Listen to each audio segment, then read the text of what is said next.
when I got into education, I never once thought I'm going to get rich doing this. Excuse me. But it just seems that teachers know that, still go into it for the passion. And we see a ton of teachers leaving because it just seems like the passion's beat out of them.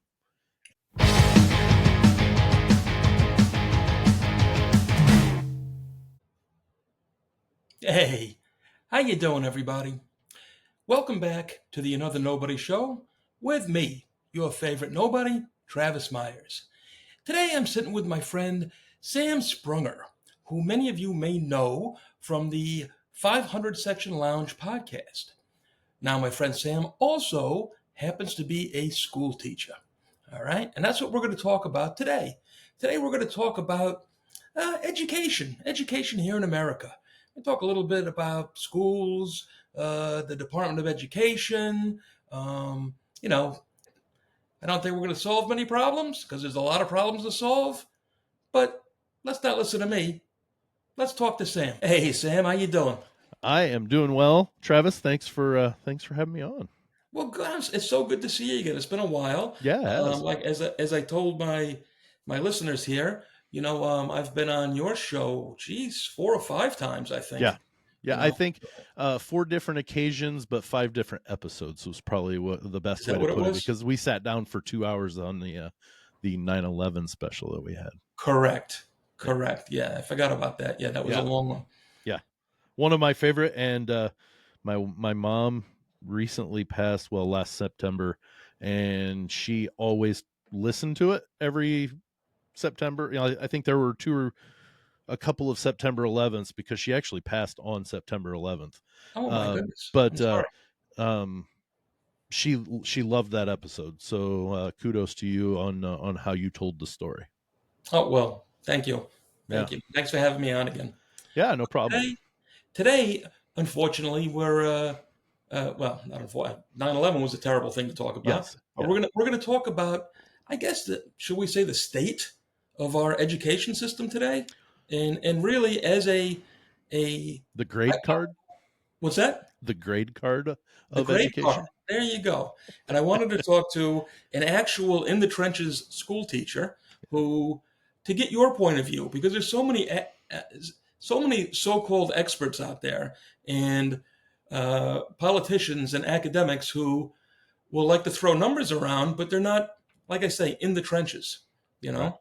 And so I just kind of wanted to get some feedback off you. I was shocked at some of the numbers I was recently reading, that how since what was it, 1979, I believe the Board of Education was formed. It didn't actually take place until 1980, but it was formed in 1979 by our president, Jimmy Carter. And every year since then, the sadly, education has taken a step back year after year, Mm-hmm. you know? And it's a little bit heartbreaking. I was truly shocked to know that we had gone from once leading the world, literally being number one in the world in education, and now, depending on what website you look at or who you look up, we're anywhere from like 22, 23 in the world to as bad as number 36 in the world, which is shocking to me. So if you were to put those together, that still puts us at like, you know, number 25, 26, when we used to be number one, just whatever that was. It's a dramatic drop in 45 years, Absolutely. Absolutely. because it was formed in 1979, which is the year I was born. So therefore, it is as old as I am, basically. And for education, our value and how we test and everything worldwide, to drop that dramatically, um, almost to me says that maybe it wasn't a good thing that the Federal Department of Education was formed. I Because what does that do? We've got to jump through these hoops to get the money, Yes. and if we don't Yes. align to it, then we don't get that money. And then you also look at, but these states, some of these standards that are put across by the federal uh, Department of Education don't pertain to a lot of these states, Well, and things like that, to where it seems like you're educating on the wrong facets of humans in those areas. you know? Yes, yes. I think I know exactly what you're saying. And I can also see, because this happens with government, I mean, with so many other topics too, where quite often the most populated states and the most populated cities are going to get the most money Yep. simply because they have the most votes. Yes. Yes, you agree with that. Yeah, I So do. now you were a teacher in Indiana and Ohio, correct? I've never held a license in Ohio, but I live in Ohio, but I teach kids. Okay. The Okay. company I work for now, I teach for various states. So I've got students that I teach in Indiana and other states, but not in Ohio. But I've taught then also in schools in Indiana. Okay. Yeah. Okay. I knew there was a two-state thing there Yeah. with you. I just Yep. didn't know what it was. Yep. All right. So yeah, again, that was shocking to me. And do you think, again, that so much of it is just I don't know, the debacle of going through the federal red tape? uh, the famous Ronald Reagan statement, "I'm from the government." The nine most scary words ever, or the nine Yes. worst words. I'm from the government, and I'm here to help. Correct. You know, the government's designed, and I'm a history teacher, so I don't know it all, but I have a pretty strong basis of what the government was designed to be. Our government wasn't designed to be oversteppers. They were put in place because the people in the states voted those people there. There was never supposed to be career politicians. Yes. You know, basically they do a few terms and they get back to the fields. That was the thought, back home to the fields. They weren't career politicians. Now you have these politicians putting in people into the Department of Education that don't know. Were they a teacher? Sure, maybe, but they've been away from teaching for so long that they've lost touch with them. So I think the states should have that power to decide how education goes because they know their people better. Oh, absolutely. I'm sure every state and also every municipality within Hmm. that state would be able to manage much better. And of course, then whenever there is a failing municipality, the hammer should come down on them to Yeah. correct their problems. Yeah. You know? Where Yeah. this giant umbrella of the federal government, of course, as you say, always screws everything up. they're You know, trying they're trying to appease everybody. correct. The state's only worrying about appeasing the state. Right. Granted, that's a smaller country, and hopefully you can hear the air quotes when I'm speaking there. They're similar to a country in the fact that they're not going to hit everybody, but they have a better chance of getting most. Yes, yes. Well, and here you go now when you're talking about that too, and we talk about the money that's spent and just the analogy of the countries. Something that also shocked me is that there's only one nation in the world that spends more money on education than the United States, and that is Luxembourg. Now, I happen to know where Luxembourg is. I as well. But I would bet you dollars to donuts, and I know that's an old man thing to say because donuts now cost more than dollars. But I bet there's very, very few, if any, kids graduating high school this year that can tell you where Luxembourg is. Yeah. Yeah. You See, I know? was lucky that I started my education early enough in the life of the federal, the National Department of Education, that it hadn't downslid as much as it has gotten to this point. By the Yeah. time I was six, by the time it was six, I was six, I was starting school. So there still were foundations that helped me, know where Luxembourg is, for crying out Yes. loud. But here you go again, back to that, what I started to get at here Yeah, sorry. is just the Sidetracked. massive, no, don't be sorry, the massive amount of money that we spend and the Yeah. little product that we get back. The I rate read of the rate of return is not good. exactly. And I read just today, because I wanted to check, that in 2024, the federal budget for the Department of Education was $268.4 billion. dollars. I'm going to repeat that, $268.4 billion. dollars. And even on that little site that I saw, they say that 25% is all that ever gets to see a student. In which case, I would probably bet half of that actually sees a student. Half of that 25%, meaning 12% of the entire budget, actually makes it down to the student level. What do you think of that? Well, I'm doing the quick math to see. 268.4 times 0.12. See, I learned that in school too. I know how to convert a percentage with, There you go. in my head. That's $32 billion that go towards the students. And we have That what, that's approximately 50 million students yeah. in the school system I, nationwide. I'm not breaking it even down that far. I'm just saying 32 billion of 268 billion is all that goes towards students. Mhm. Now, if you break that down, that's not enough. And I'm not when I got into education, I never once thought I'm going to get rich doing this. Excuse me, but it just seems that teachers know that, still go into it for the passion, and we see a ton of teachers leaving because it just seems like the passion's beat out of them.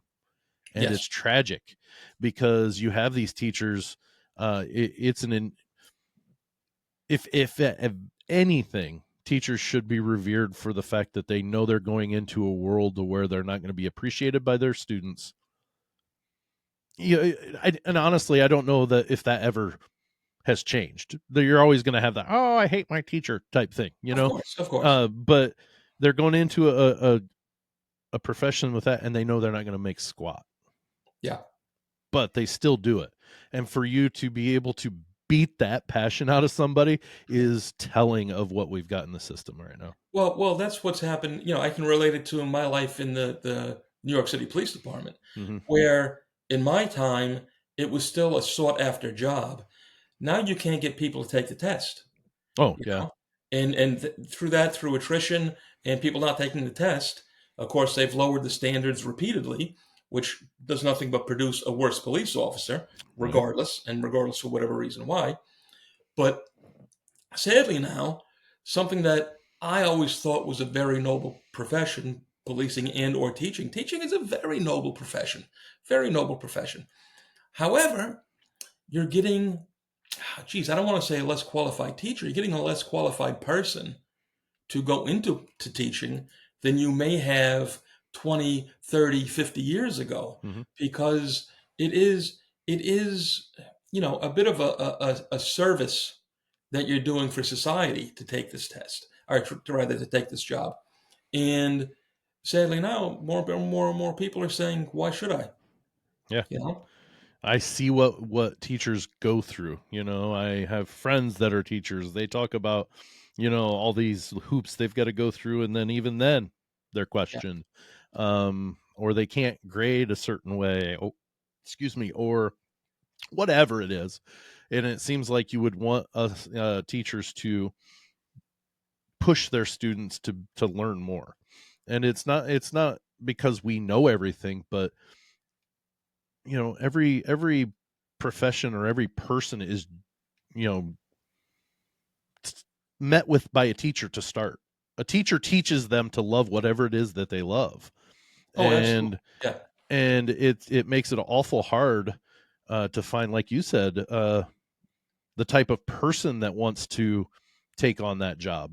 It's not, well, I guess I'll become a teacher. It's, I want to become a teacher because I want to touch kids' lives in a way that gives them a passion for the things that we find, and it's kind of disheartening that a watered down version of a teacher, maybe, like they have the knowledge but they don't have the passion. You have to have both to be a really effective teacher, I think. Yes. Oh, absolutely.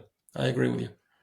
But it seems again that there's along with the dumbing down of America as a whole, which we've watched over the last 20, 30 years or more.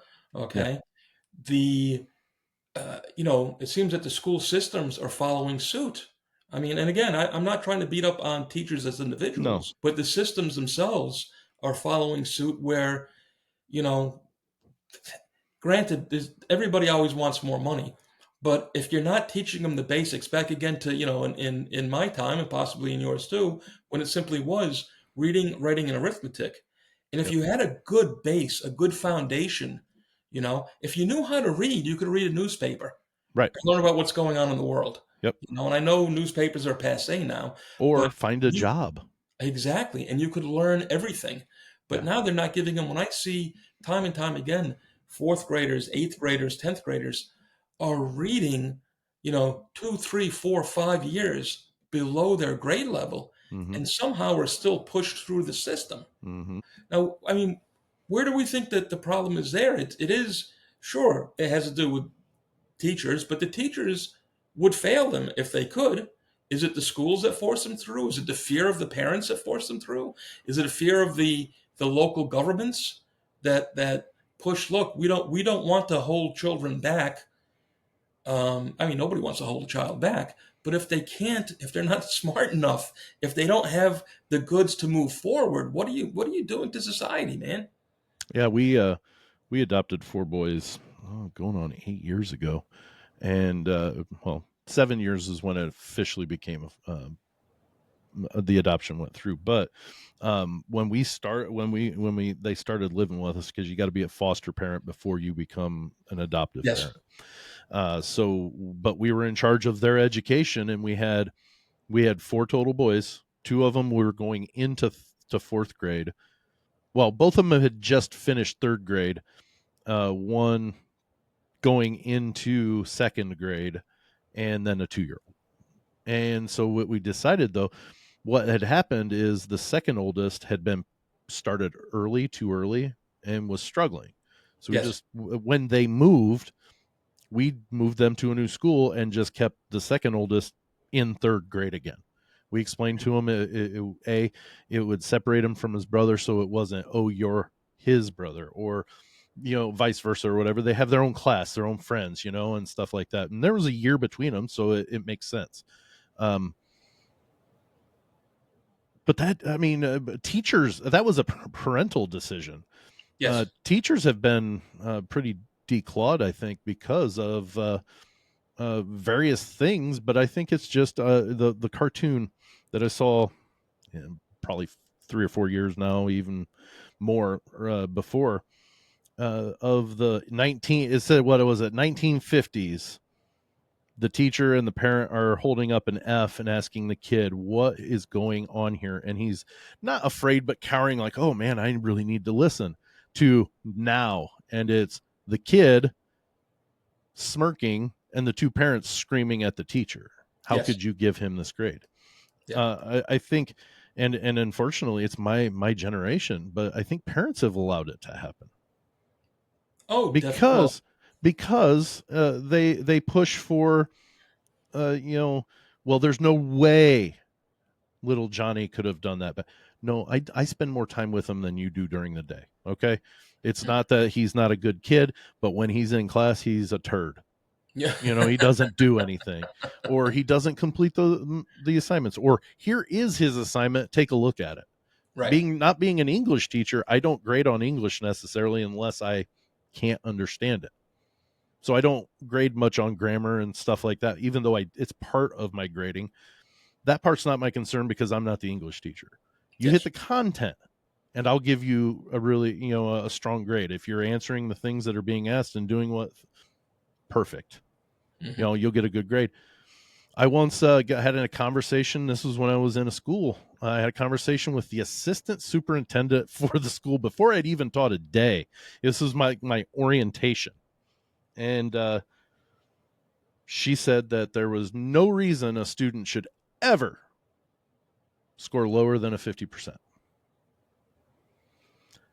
Well, how about a Why? score? How about a score is a score is a score? That's, well, I mean, whatever you score is what it is. If well, if that's if you just and I it. are if you and I are playing basketball, you Hmm. know, Oh, I get and it. you score 100 and I score 12, I scored 12. Well, her argument was, well, you only have 10% window to get an a 10% window to get a B, C, D. You should only have a 10% uh, window to get an F. And I said, but you're missing something. Yes. You're saying even if they don't turn it in, you're saying they should get at least a 50. No, it's the 50% they get is the content that they like I had this conversation. We did not agree. She said yes, they should get a 50 before they even before. And then like, then why are we giving grades from that? Well, it's almost like the everybody gets a trophy kind of deal Yeah. in a So way. you're telling me if they submit a paper that says their name, the date's correct, and they put one sentence on there, that's automatically a D, but yet they were supposed to write 5 pages? I don't Right. agree with that. I can't agree with that. I just can't. Uh, Same school district, same school year. I had a conversation with the principal because I had a research project I wanted the kids to do, and said after the due date it's 10% for each day it's late. So if they're willing to take a chance that they've got 100 and they turn it in one day late, they could still get an A. Yeah. The teacher then, or the principal, brought me in. He's like, I'm just concerned about this. I said, what about it concerns you? And he says, why are you doing it? I said, to teach responsibility of a deadline. Absolutely.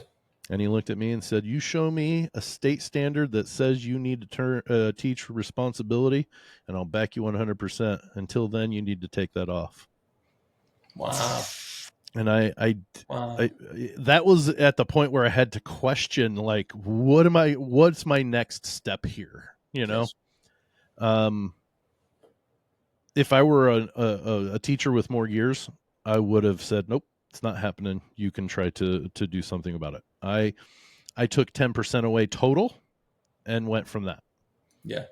I didn't really announce it to anybody. I just held it at 10%, and that was it. As a late. That didn't come back to bite me, luckily. So I guess I snubbed his nose a little bit, like real quick, and then pulled it back down. Yes. But yeah, yeah. As teachers, we're ones that need to help teach that, because when you get into a work world, responsibility and deadlines, they matter. Well, I think absolutely. I agree with you 100% that absolutely everything should encompass every class. So, Sure. like you just mentioned yourself too about how if the English is bad but the answers are correct, it's still correct. But you should, in my opinion, give them a little ding on the Oh, language dude, oh, too. I do. My You know, my my rubric contains maybe out of 100%, maybe 5% is grammar and that type of thing, to where right. it does matter, but it's not a huge. English is gonna it's gonna be worth like a quarter of your grade, grammar Right. and construction. So, yeah, I make it matter. I just don't put the emphasis on that. I Gotcha. want content over Gotcha. that. Yeah. So this kind of also answers a little bit of what I had asked before about the money situation, where we are spending such a tremendous amount of money, but again, the education itself may be being held back by the powers that be, the administrators Yeah, within the school system, and of course that's in the school itself. But and then of course there's a larger regional situation, and then of course the state situation, you know. And what did I know I had mentioned to you before off air, where there are states like I have it written down here: Mississippi. New York, Oh, Massachusetts, D.C., oh, okay. California, and Georgia spend the most per student in the country. All right. And yes, to get to Mississippi, where, what was it? Idaho, Utah, South Dakota, Florida, New Hampshire, and Mississippi spend the least. However, the way that they structure their school systems, they all score fairly well as far as education on the, what is the word I want to use, nationwide, you know? Yeah, yeah. And Mississippi, surprisingly enough, who is the poorest state in the nation, still does fairly well in education and is doing better year after year. Over the last 5 years, they've jumped considerably in education. And I'm curious again, just to see it's not a matter of money, it's a matter of spending. It's not a matter of having the money, rather, but it's a matter of how they spend the money. And where do you think this money could be better spent and or is misspent? Well, to backtrack just real quick, because I did another step of math real quick. Yeah. because we talked about the 268 billion of the federal of the is the Yes. budget for the Department of Education at the federal level. We calculated about 32 billion goes to the students, right? Hmm. And this is a rough estimate. I'm assuming, and I would assume this, to the student would to me would mean us public school.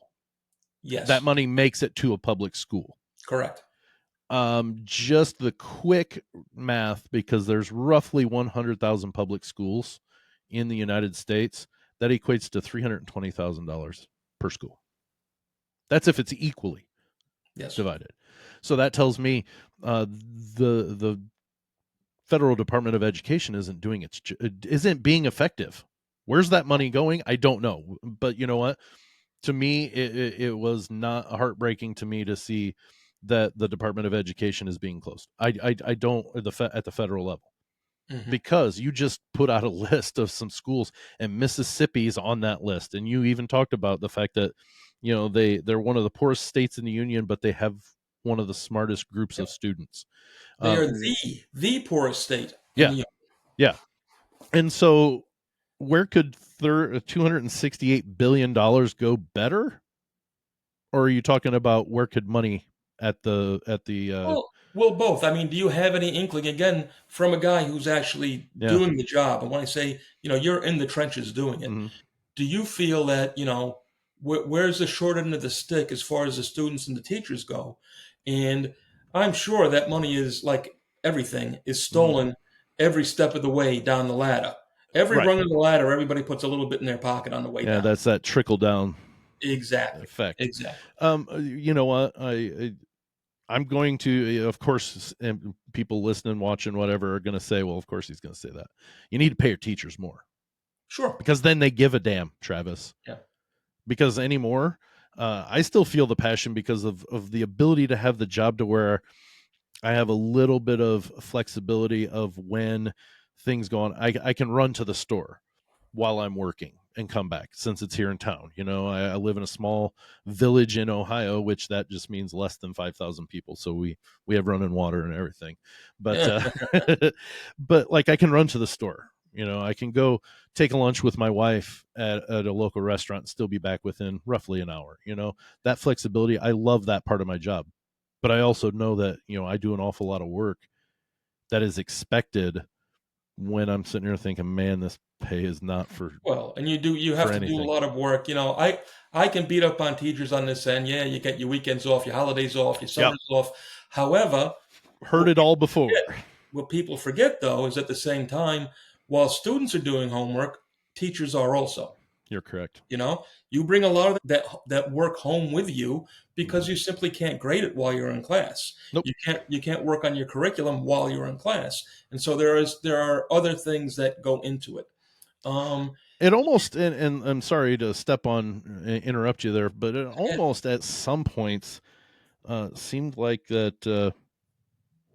If the parents, and again, I go back to my generation. It's my generation, so I know we screwed this up. To the where we are now. It took a huge backslide because of my generation. We don't put importance on school. As yeah, parents, we don't put importance on school. You need to go to school. You need to be able to learn. You're going to find some passion there. yeah, Find it. Start learning about it. That helps you learn in other subjects. That helps you, if you have an affinity for math, and I don't know why you would, but whatever.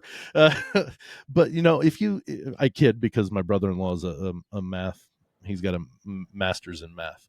But point being is he found his passion while he was at school, because he mhm, had parents that said it's important to go to school, go learn something, and yes. you learn to survive life, you Well, know and there is a funny generational thing there too, because I am assuming I am the generation just before yours. correct. Well, I think my parents and you are, maybe you overlap slightly, but not quite.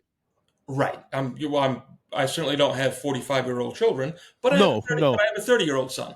You Yeah, know, so you're like on the end of the baby boomer, whatever, because I I'm I am a Gen Xer by 6 weeks. So And that's I'm a Gen Xer by about 3 months right. on the other Exactly. end. But what I have seen change over the years was in my time, if you got in trouble at school or worse with the Oh, it police, wasn't good going home. no, you got in trouble at school or again with the police, you were in double trouble when you got home Yep. because my mother would listen to the school teacher, the principal, or the police officer before she ever wanted to hear my side of the Yes, story. sir. My side of the story didn't count. What happened was you got in trouble and you were wrong for being in trouble. Your side of the story counted just as long as it ran along with what they said, because if it didn't, you're in Yeah, trouble for lying. exactly. Exactly. So, Yeah, you know and what? I'm not saying beat your kids ruthlessly. I'm just, but give them the respect. Like, your teachers should be respected. They know what they're talking about. Uh, are there some that are turds? Right. Yeah, there are some bad actors in the thing that would that give, oh, that dude, I hate that. Yeah, I hate teachers. Well, no, it's just a matter of understanding that you should be able to gauge whether a person knows what they're talking about, Absolutely. and understand, or that they really are passionate about it. Be respectful to those. I mean, you should be respectful to anybody older than you anyways, and all people in general, but you know what I mean. You're not going to go, oh, well, roll your eyes at them, but you're just going to be like, okay, I'm going to get through this and respect them enough to get through their class and move on. Yes, yes. On that note, we're going to take a real quick break now for our sponsors. All right. But then we're going to come right back and continue this conversation and, do a little bit more beating up on the education system. Okay. All right, everybody. We'll be right back.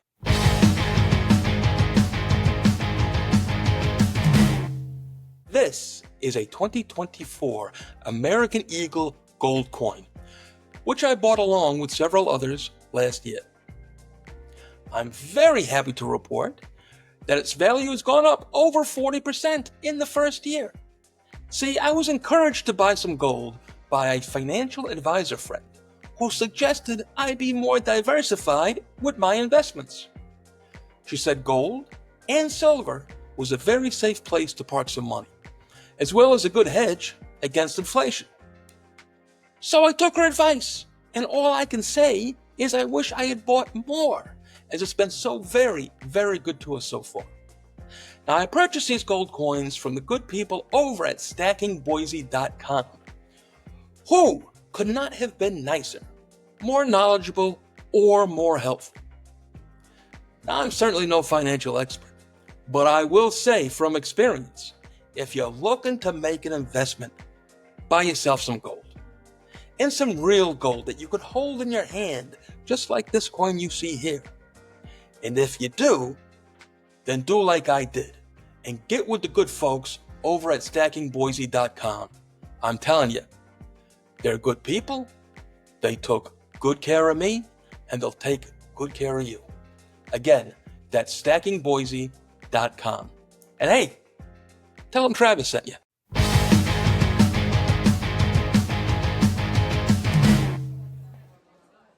Hey, how you doing? Another nobody here, Travis Myers. This one's going out in particular to all my drinking friends out there, because I got a new favorite thing, and it's called Shanky's Whip, and it is magical. It's Irish whiskey mixed with a little caramel, a little cream, a little vanilla, and it's heavenly. What more can I say? I suggest you pick up a bottle. You can have it as a shot with a cold beer, like I like. On the rocks, it's great. Mix it with a little cola. I promise you, you're going to love this stuff. Next time you raise a glass, think of me, another nobody, Travis Myers. Hey, do the right thing. Hit that subscribe button so you don't miss any more of my nonsense. All the best, my friends. Buy our books! Hey there, true crime fans. Let me introduce you today to the Cold Case Initiative. The Cold Case Initiative is a foundation that donates money to smaller police agencies all over the country. It does this in order to offset the costs of scientific, forensic, and DNA testing with the hope of solving cold case homicides and other horrific violent crimes that otherwise would remain unsolved. Please, if you have it in your heart and a little money to spare, go to www coldcaseinitiative.org. Again, that's www.coldcaseinitiative.org, and lend a hand where it truly is needed. Be a part of solving a cold case. Every little bit helps. Know that 100% of the donations that go to the Cold Case Initiative go to agencies that are desperately in need of the help. So please, if you can, do the right thing and make a donation. Thanks, and all the best, my friends. Hey, everybody. Welcome back. I'm here again with my friend Sam Sprunger, and we're talking education today. And yeah, where were we? What were we talking just a minute about? I can't remember, to tell you the truth. There was But a break in there, Travis. Come there on. was a break, and I got confused because we were chatting about other stuff. So, but yeah. So, well, here you go.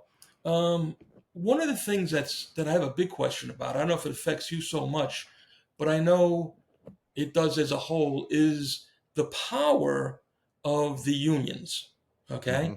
And Yeah. I know unions, not even so much teachers unions, which I think the teachers union might be the largest in the nation, if I'm not mistaken. It's very, very big. Um, Very but well not could only be. teachers union, but all unions as a whole, quite often, and it's their job to, look out for the teachers, or rather look out, for their members, as opposed to actually taking care of the job at hand. And I've seen this on construction sites where guys, we used to call them company killers, literally were just useless, but they couldn't get fired off the jobs unless they did something egregious and or dangerous. They wouldn't get Right. fired.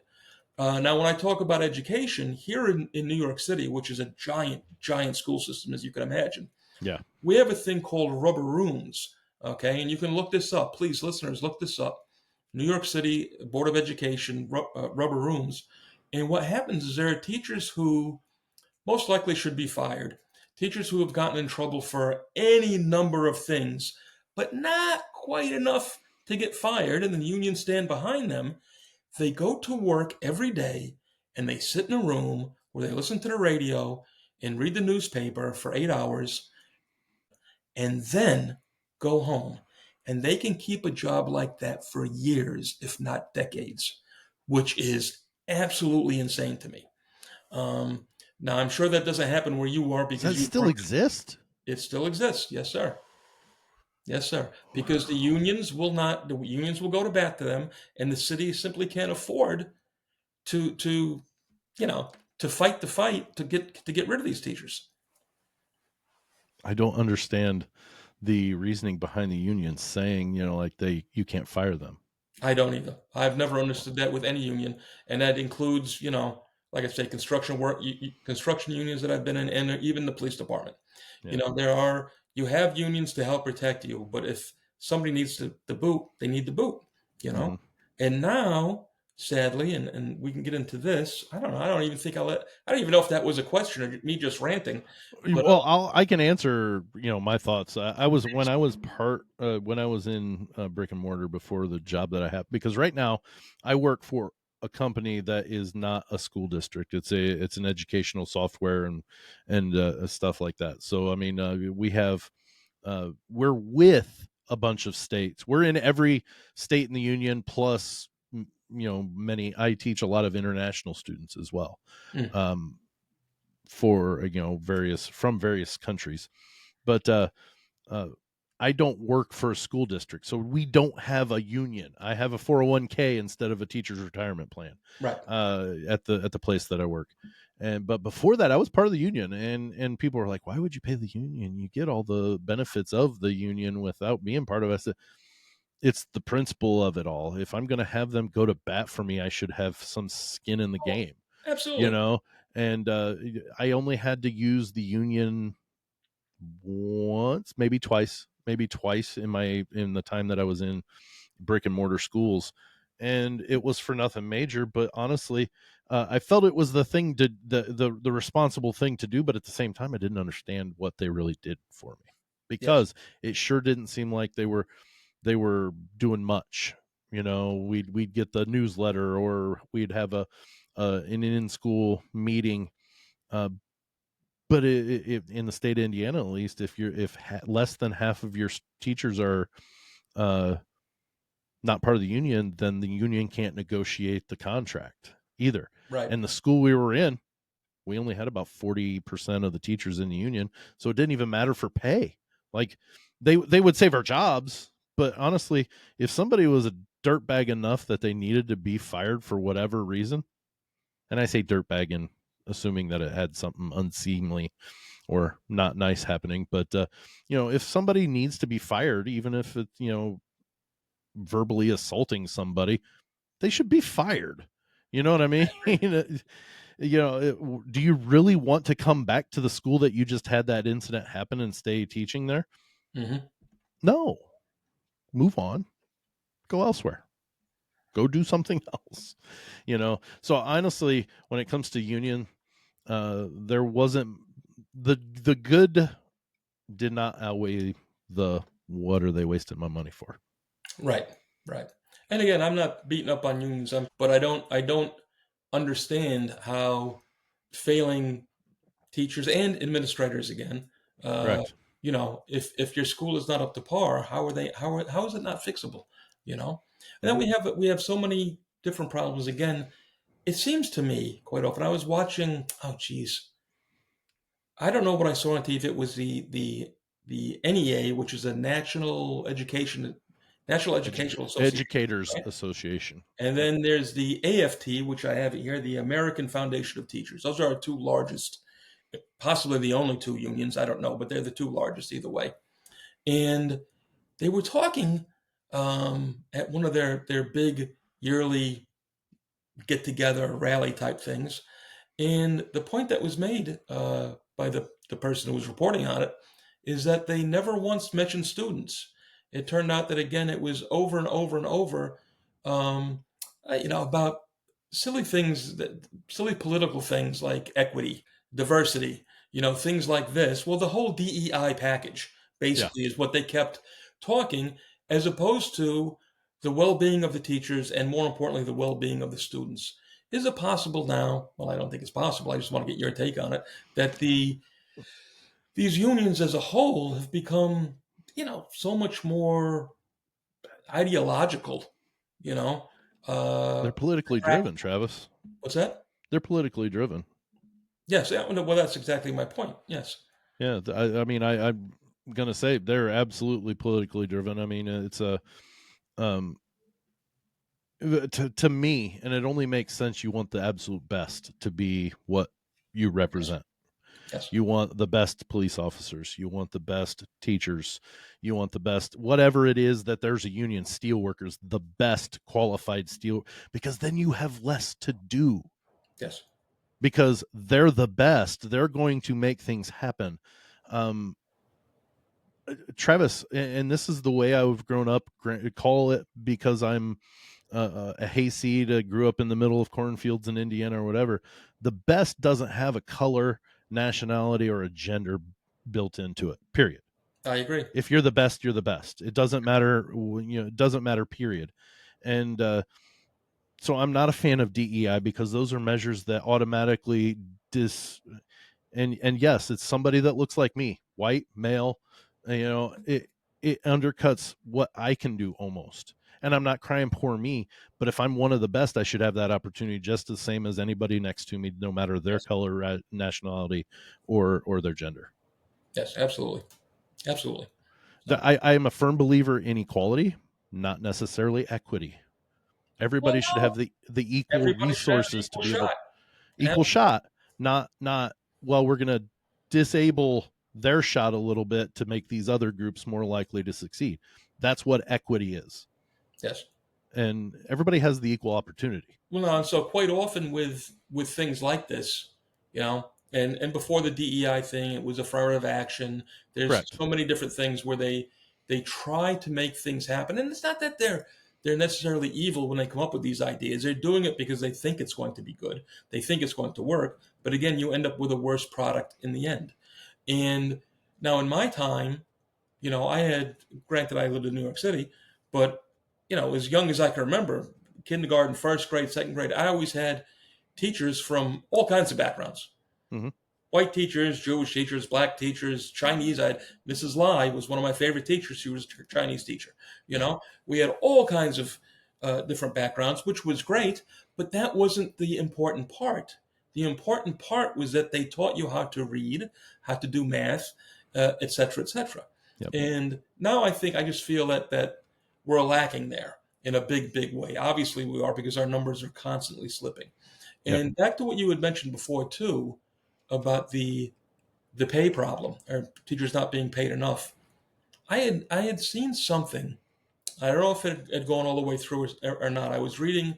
I want to say it was Oklahoma, but it could have been Nebraska, where they were looking to go to a 4-day work week for school teachers because they simply couldn't pay them enough. And so instead of giving them more money, they'd give them the same money, but make them work less. Now, here you have a That's situation. a raise, by the way.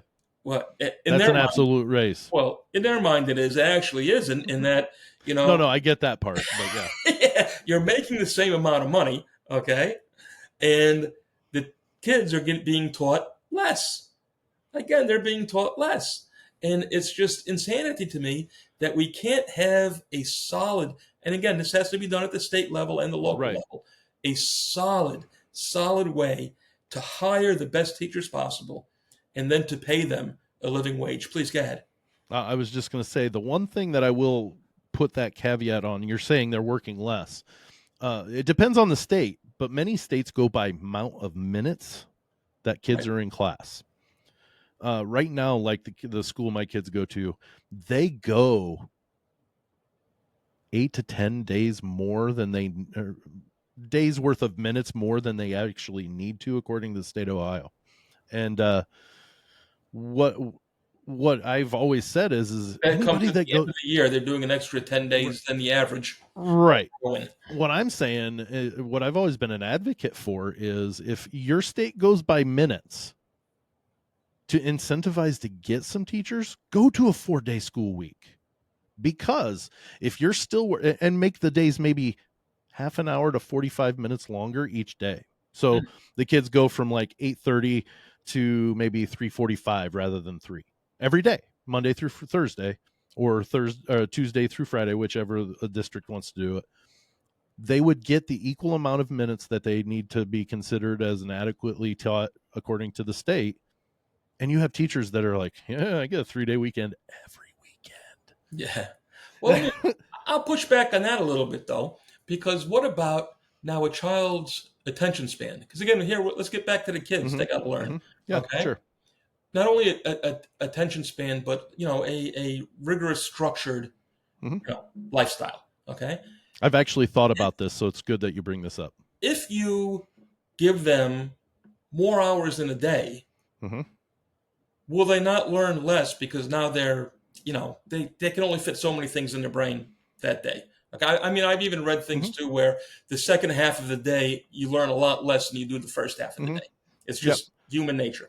You know, you're us as workers when we go to work after lunch, everything goes to shit. The first half of the day is where you get stuff done.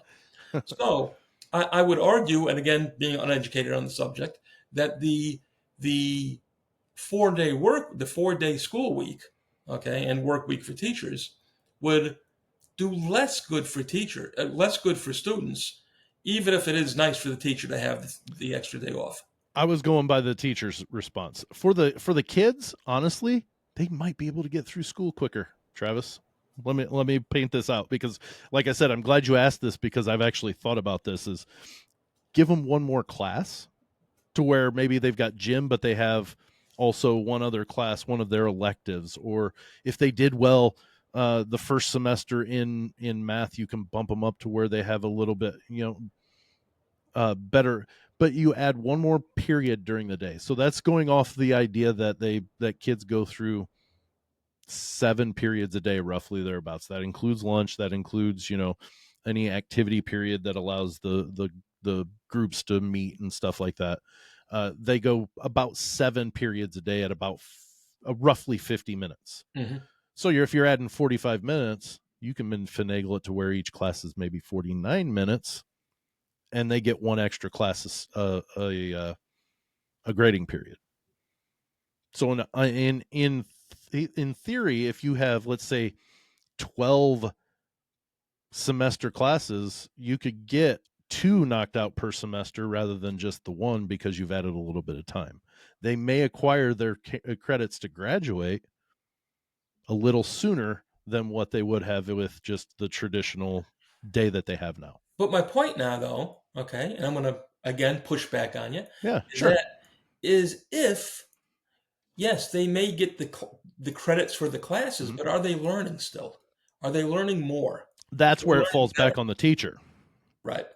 because you have to have quality teachers in order to have that class matter, if that Right. makes sense. That they have the proper uh guidance from the people that should be the experts, Mhm.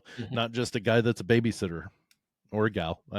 I say guy because I am one. That's why I Yes. just say a guy who I doesn't mean, it's care. funny that you mentioned that. Two things that you mentioned that I'll bring up, Yeah. and hopefully I won't forget.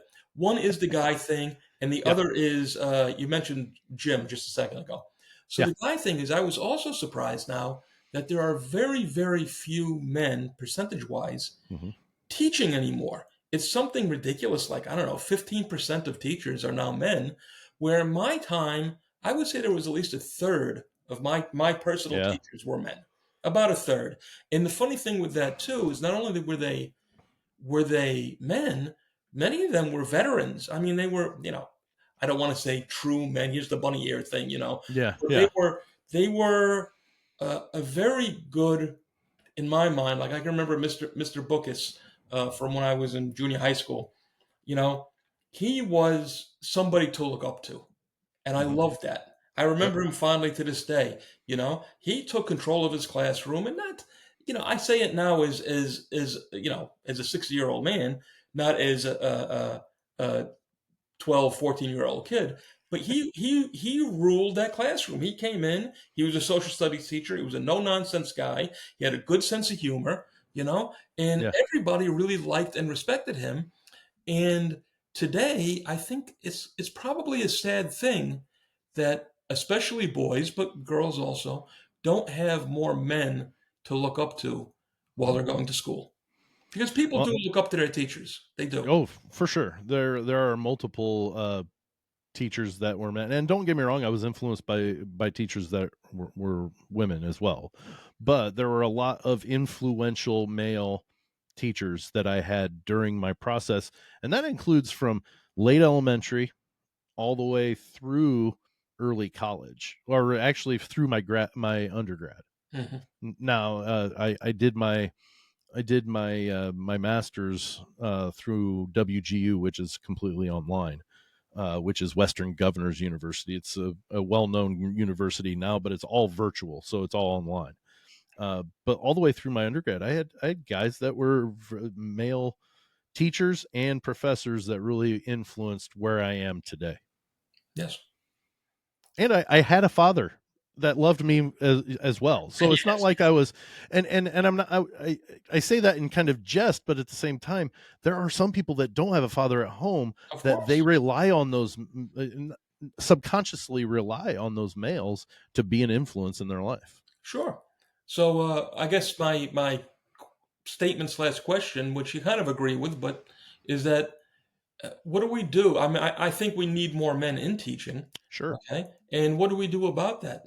Why are they falling out simply because they can't make money there? Or is it No, more that it's just not attractive to men, or have women just completely taken over? let's ask you, what type of personality are you, Travis? Do you like having, basically beating your head against a wall and getting nowhere, or saying, I'm done with this, I'm going to go do something that I can find what I'm able to do?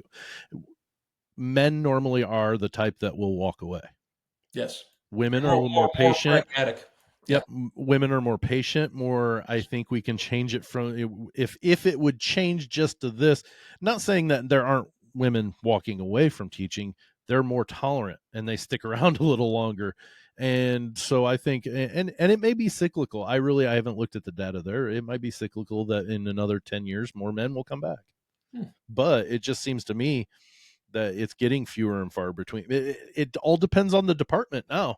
You mentioned one of your most influential teachers was a history teacher. That's where most men now Most men land, yes. reside in schools now. Not saying it's the only place. I'm not saying there's not English teachers that are men, not math teachers. None of they all have them, Yeah, but men are more dominant in the social studies. yes. Well, as Maybe science so too, but remembering back, yes, I had, my social studies teachers. I can't. I think they were all men. mhm, Um, Science teacher was a male. Math teacher was a male. Our hygiene teacher, because we didn't have sex education at my time, it was called right, hygiene, and he was a male. And of right. course, gym teachers too. There were female gym teachers, but they They were did the girls. Yeah. exactly. Yep. They And that's taught the what I wanted to girls. bring up too was gym. Gym now, even in my kids' time, now we education was a big reason that we no longer live in New York City. Mhm. When I was still on the job at the time, of course, my wife still worked in the city at the time, but when my daughter was born, my youngest, my second child, we decided we could not afford to go to private school, and we did not want to go to public school. Both myself and my wife both went to public school, and we said this is not for our kids. And I think that's Mhm. a big thing with urban families where they literally run from where they live to, you know, find if they don't buy a home, they rent a home, they rent an apartment wherever Right. else to get their kids a better life. And I Right. respect that 100%. But even in my kids' time, although, both, well, my son was an athlete, my daughter kind of pretended to be an athlete. All right. But I remember when I was a kid, we still had pegboards. You know what a pegboard is? Mhm. Yep. And we still, for people that don't know, a pegboard is you take these little wooden dowels and you climb a wall with what is Mhm. very hard to do. Oh, it was impossible. Yeah, we used to Almost. have to climb a rope. You had to climb a rope. And then we had all kinds of games that we had. And none of that is done anymore. There's no focus on true physical fitness in gym. Right. You know, it's mostly just like a game playing thing.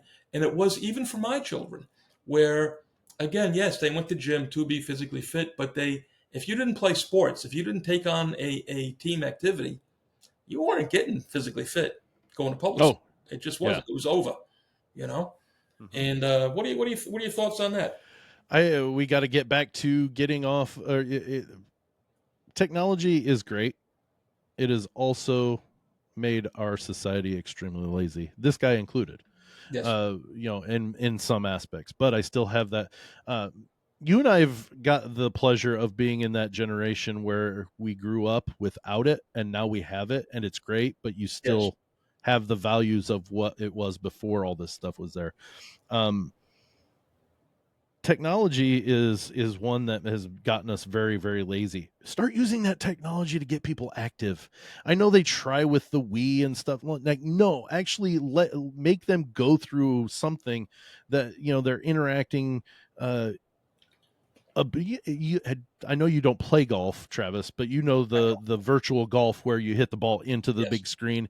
You could do that with tennis using a full size tennis ball or a tennis racket or yes. whatever, and really get those types of things. If you're going to have the technology, why not use it to your advantage to make a more healthy society of children? I have seen in other countries, and I always wondered this myself, and even wondered why they didn't do it at my age when physical fitness was more of a class that you actually Right. took. Is why they don't do something more, shall I say, militaristic?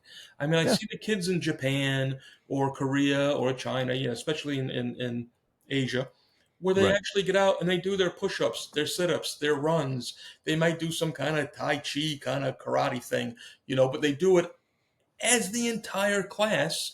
And usually it's the first thing in the morning to get your blood going. Oh yeah. And why? I mean, I can only imagine it would be for litigious reasons that people are afraid to implement these things, but why don't they implement them in American schools where, look, you have to do this. You have to be able to do, as a young man, depending on your age, at this grade, you have to be able to do 10 push-ups. At this grade, you have to be able to do 15. By the time you graduate high school, you have to be able to do the Cooper, maybe not the Cooper standard, which is what they do for policemen and firemen to be tested in, you Right. know, but something that's worthwhile so these kids are healthy. I mean, obesity is a giant problem in this country, Hmm. and it doesn't quite often it does start after we leave school. But today, so many kids in grade school. I Yeah. mean, how in the world can you be in junior high school and be suffering from diabetes? It's Yeah. insane to me. And not have it be type 1. You're No, no, suffering from that's what I'm type saying. 2 Yes. diabetes. No, it Yes. is insane to me. Yeah. Insane. And I don't know why that's not implemented. Do you have any input on something like that? I've asked questions to superintendents, and I've asked them here, luckily in the rural areas, you hold on to some of those things. They're like gym classes here. I have a nephew that is an elementary gym teacher in Indiana in a major metropolitan area. He talks about things that he does, but he says there's so many things we're told we can't do either. We just can't. Right. And I'm like, oh, and so things he can't do, gym teachers here can, a little bit more freely. But I don't. I've asked that, what can we do to try to, in the to help our kids? And the biggest thing that I've found from a lot of superintendents is get them into an extracurricular, Yeah. Well, even if it's not with the school. again, it's a funny thing. I certainly don't like. I believe in freedom. I don't like any sort of socialism nonsense Sure. whatsoever. No. However, what people don't realize, okay, is that a public school system is by design a socialist setup. You know what I'm Hmm. saying? It is. That's Yep. just by design. It is, and it's not a bad thing. Everybody has to do this. Exactly. And what do you call it? And everybody has to pay into it, even if you're not going to that school. Right. But Correct. Yes. again, how we fail our kids by not taking care of them, and physical fitness is something that should be at the top of the list, Well, you for know. sure. And I know we can talk about diet and go on about that. Saying diet is something that should be worked on is not wrong. It should be. A simple 20-minute workout for all kids first thing in the morning would do wonders. Would do wonders. It really, really would. Yeah. So I mean, it's a. I don't know that it will be, unfortunately, ever cured, Travis. I really don't know. I'd love to think that we'll figure it out sometime, but Yeah. we've let it slide so far away from what the standard was that, I mean, the standards this, and now and rightfully so, but now it's up to the state to decide the standards. Correct. And I'm not upset with that. Don't get me wrong, but we've let it slide away. These people, parents, because I'm one of them too, have been used to a system a certain way. There's going to be blowback. There's going to be a fight. There's going to be all sorts of hell raising because this isn't what we're used to. This isn't what the standard has been.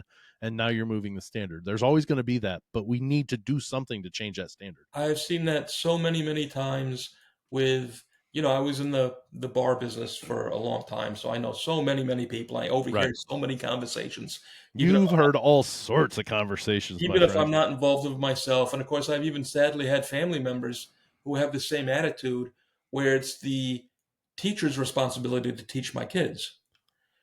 Where It's yes, partnership. yes, the teachers are giving the education. However, if your kids aren't learning, it is your responsibility to make sure that they learn. More times than not. Yes, More times yes. than not, it's the No, parents' having a responsibility bad there. having a bad teacher, it's your responsibility to get them out of that school system. No, Or yeah, yeah, do something, with the administration. Again, I hate to get back to the litigious thing or whatever, but straighten the teacher out. Make sure these kids are learning, and yeah, if not, go somewhere else, man. yep, Because the kids only have the one chance to learn, and once you're behind, as a guy that's been behind a lot of his life for yeah. not being educated, it's really, really important. You know, Oh yeah, I absolutely. I have, like I had said, we adopted 4 boys, and we're dealing with 3 of them right now. Well, and all 5 of my children. I don't want to interrupt you either, but No, I you're fine. I forgot. I'd like to thank you for that because so Oh, no many, many, problem. many kids have no place to go. Yeah. And it's a really admirable and noble thing what you and your wife are doing. So I'm sorry, go ahead. Well, no, I appreciate that. That's not why we did it, but it always is nice to know that people Well, that people see understand. people recognize it. At the same time.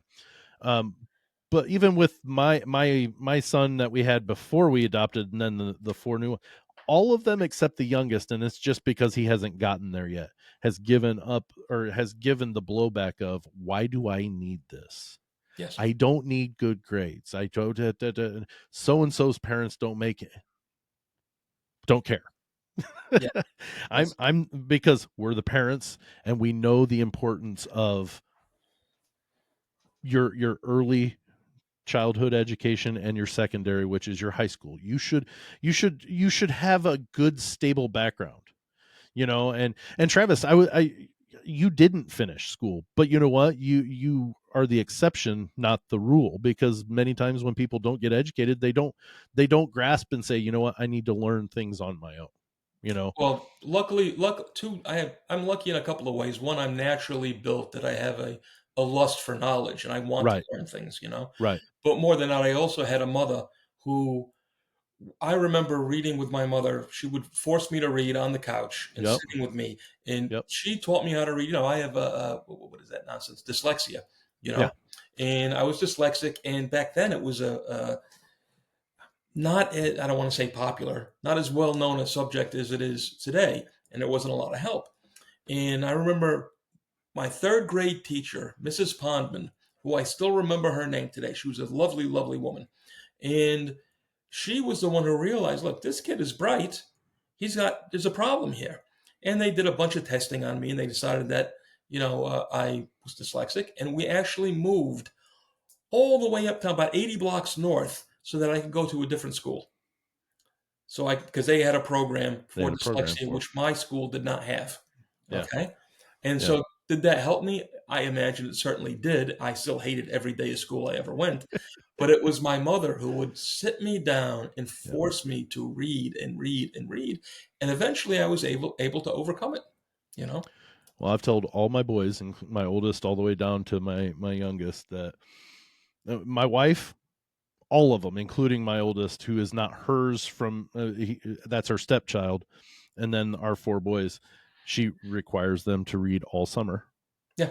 and then also to read each night. Try to read some each night.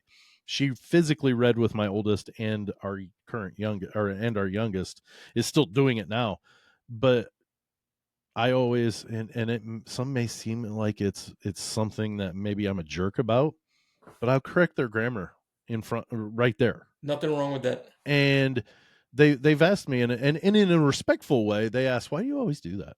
And it's Mhm. because I told them, I said, it's because if you know how to speak properly, you'll automatically be taken serious compared Yes. to somebody that comes in stumbling. Yes. It's and it's not a I'm smarter than you. It's just you know how to articulate your feelings rather than trying to stumble over it. And well, I stumble over my words, but I enunciate well. I make sure to speak.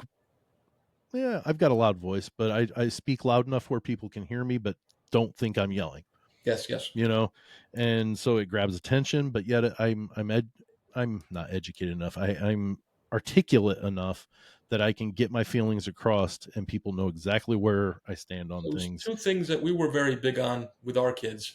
And one was, of course, the education during summer. We used to get them, go to Barnes and Noble and all these little workbooks, Oh, and the writing, book math, clubs at Barnes everything. and Noble is amazing. And my daughter actually loved them. My son, of course, hated them, Yep, but we made them do it. You had to boys are do. wired differently. Yep, we had to do these, whatever it was, 3, 4, 5 pages a day, all Yep, the way through the summer. That was it. I don't care if it's not fun, it's going to make you smart. The other thing was manners, yep, and we were absolutely. really big on that. And something that gets me, again, down with the schools today is I always made sure, in fact, my son sometimes would not fight me on it a little bit, but he would always kind of give me the, kind of Yeah, exasperated. Yes, sir. Yes, ma'am. And not to me, to everybody out there in the world. Okay? Because again, you're if you have good manners and you present yourself properly, all right, regardless of what your accent may be or the fact that we can all tell, you look at somebody, they can be a higher class, lower class, whatever it is. sure. If they are polite, if they Doesn't matter. shake your hand, if they make eye contact, if they say the simple things like, yes, sir, yes, ma'am, no, sir, no, ma'am, things like this, they will automatically, I don't care if they're 5 or they're 50, they will be treated with respect. Yep. And Yep. once you drill that into them enough times, they do. And now you see these schools all over the country where the kids call their teachers by their first names. That blows my mind. They didn't do it in my schools where my kids went to school. Luckily, they didn't. You were Mr. Whatever or Mrs. or Miss, whatever it was. But I've seen it. I've seen it time and time again. And I think you're really doing the kids a disservice. I really do. I the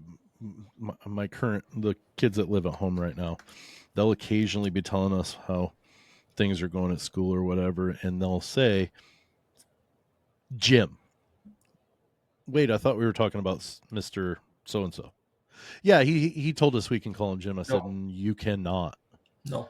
I said, whether they seem to make it seem like they're at a higher level than you. Absolutely. I said, so you need to respect them by calling them Mr. or Mrs. or Ms. Whatever their preferred way of being addressed, if it's Ms. or Mrs. whatever. I said, the worst case scenario, you only call them by their last name, but even then, I don't like that. No. But at the very least, they're not your friend. No. Even if they're not. Friendly. Yes. I agree. Yeah, that drives me insane. And there are some universities that, I've talked to people that they get emails saying that you cannot require them to call you Professor so and so. It's if they want to call you by your first name, they are allowed to do so. And I'm like, no thanks. No, I don't think you're not. Again, back to structure. Yeah. There is a structure.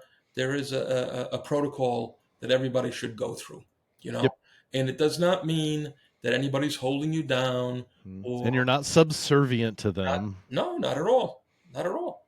No. You just understand that's a level of respect, and you should always respect those people that have knowledge to share with you. Period. Yes, sir. Absolutely. Always. Yep. Always. Absolutely. So, well, my friend, I don't know. I don't think we've solved any problems here.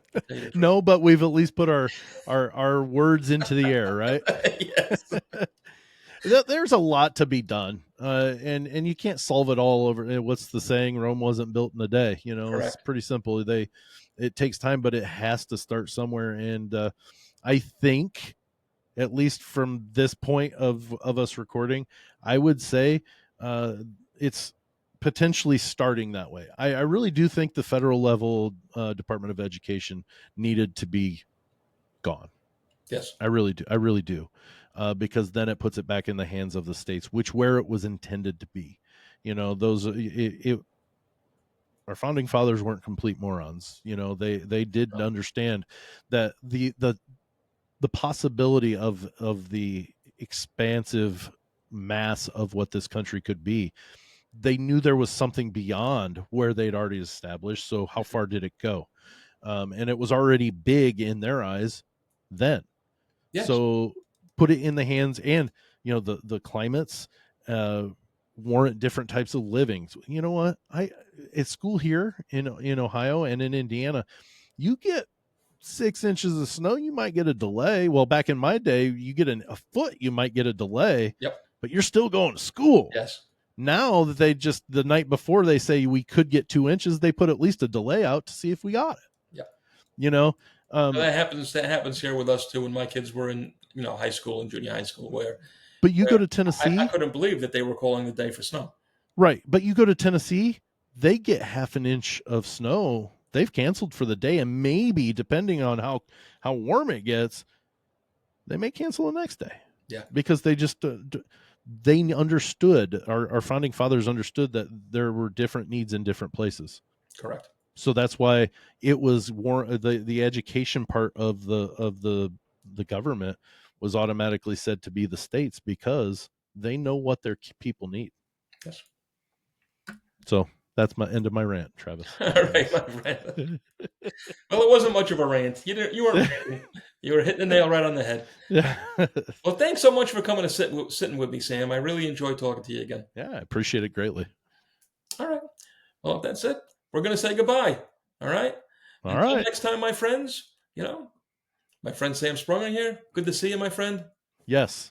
All the best. Bye, everybody. All right, everybody. There you have it. Mr. Sam Sprunger. Real decent guy. You can catch him on his podcast, The 500 Section Lounge, where yours truly, me, has been a guest several times.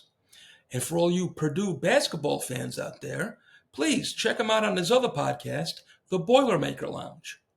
Now, for all things Travis Myers and Another Nobody, please check me out on the YouTube on the For Boston's Media channel. And before you go, please do the right thing. Hit that like button, hit that subscribe button, and we'll talk again next week. All the best, my friends. You are.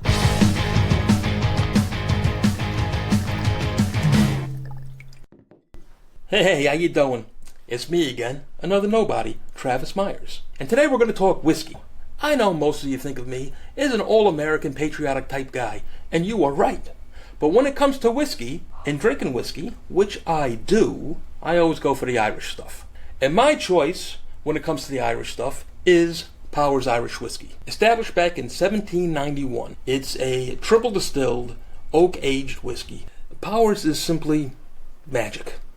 It also happens to be the #1 selling whiskey in Ireland, which has got to say something, because if it's good enough for the Irish, it's good enough for you. So the next time you raise a glass, fill it with Powers, and think of me, Another Nobody, Travis Myers.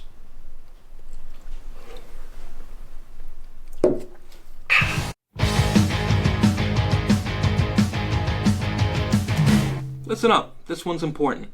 As a rule, I never stump for charities, because most of them don't hand out as much money as they collect. And that's a sad fact. But not Tunnel to Towers. These guys do the right thing. They have an A+ rating from Charity Watch and a 4-star rating from Charity Navigator. That's like the #1 charity watchdog group, with over 93% going towards the families of veterans and first responders who have lost their lives in the line of duty. For only $11 a month, and it's easy. Just go to t2t.org. That's letter T, number 2, letter T.org, and hit the donate button. Do the right thing and do good for the families and the veterans and the first responders who do good by you. It's only $11 a month. Thanks, and all the best.